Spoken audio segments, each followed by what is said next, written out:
Le sourire d'ange. Au premier abord, on pourrait penser que cette appellation peut être gentille, voire jolie. Mais la réalité est bien plus dure que ça. Vous croyez être en sécurité dans une ville populaire telle que Paris ou telle que Marseille? Non, vous vous trompez. Vous n'êtes en sécurité dans aucune ville. Que ça soit une ville comme Paris, ou une ville paumée comme pour la majorité d'entre nous. Les personnes se baladent la nuit, habillées en noir pour se camoufler dans la pénombre la plus noire. Des démons, d'après certaines personnes. Ce qu'ils vous font? Quelque chose d'horrible. Quelque chose pour vous faire retenir la leçon. Munis d'un couteau, ils vous demanderont toutes sortes de choses en échange de la vie. Si vous refusez, il ne vaut mieux pas refuser, croyez-moi. Attaquant en meute, ces personnes-là vont vous faire l'une des pires tortures existantes, vous laissant encore conscient pour que vous voyiez votre propre mort. Ils arrivent donc à 5 ou 6 et vous encerclent.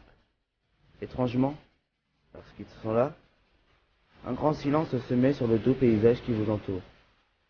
Ils vous montrent le couteau et vous menacent. Ces bêtes assoiffées de sang vous demandent de vous déshabiller entièrement pour voir votre corps nu en échange de la vie. Ce qui refuserait, un homme vous pousserait par derrière et vous relèverait la tête tout en tirant vos cheveux. Un autre s'approchera de vous et vous coupera les extrémités des lèvres avec ce fameux couteau. Les autres surveilleront les alentours pour que tout se passe dans le plus grand secret. D'autres filmeront la scène. Après vous avoir coupé les extrémités des lèvres, ils vous enfoncent le couteau déjà ensanglanté dans le ventre, vous faisant hurler. À cause du hurlement, vos lèvres se fendent jusqu'à vos oreilles, vous arrachant ainsi la moitié de la tête. Le haut de votre tête tombe, tandis que le reste de votre corps gît sur le sol. Personne pour vous remarquer. On vous retrouvera mort, comme ça, le lendemain, ainsi qu'une grosse flaque de sang vous entourant. Pour ceux qui auraient accepté la proposition, le même sort leur serait réservé après qu'ils se seraient amusés avec vous. À votre avis, pourquoi vos parents vous donnent toujours des couvre-feux? Pourquoi avez-vous toujours l'impression d'être espionné, malgré le fait que vous soyez tout seul ou avec vos amis? Pourquoi vos parents vous disent de ne jamais sortir après telle heure? Ont-ils peut-être déjà entendu parler de ces gens-là? Peut-être même vu? Peut-être sont-ils des rescapés de ces violentes attaques? Ils veulent seulement vous protéger. Vous protéger de ces actions malveillantes.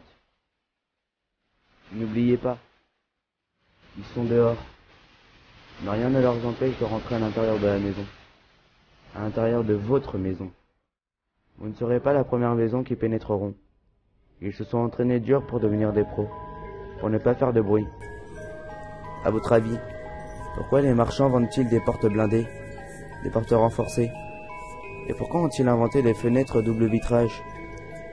C'est pour ça que vos parents achètent ces nouveautés, pour éviter le pire. Mais vous êtes sûr que tout est renforcé? Que les fenêtres sont toutes en double vitrage? Que les portes soient toutes blindées? Et lorsque vous êtes sur votre ordinateur ou sur votre tablette, et qu'il y a votre animal de compagnie qui fixe un endroit de la pièce, sans aucune raison, vous n'entendez rien? N'oubliez pas que les animaux ont l'ouïe ainsi que la vue très fine. Et en plus de ça, ils ont un sixième sens.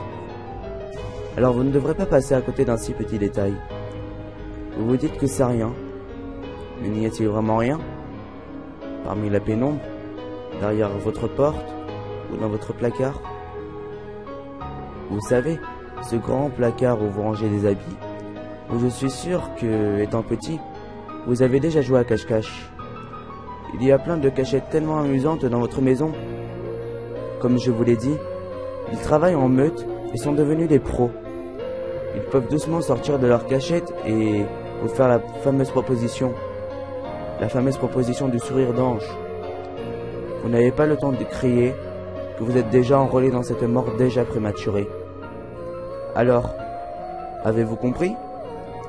Écoutez vos parents et ne passez pas à côté d'un tout petit détail. On ne sait jamais ce qui peut vous attendre.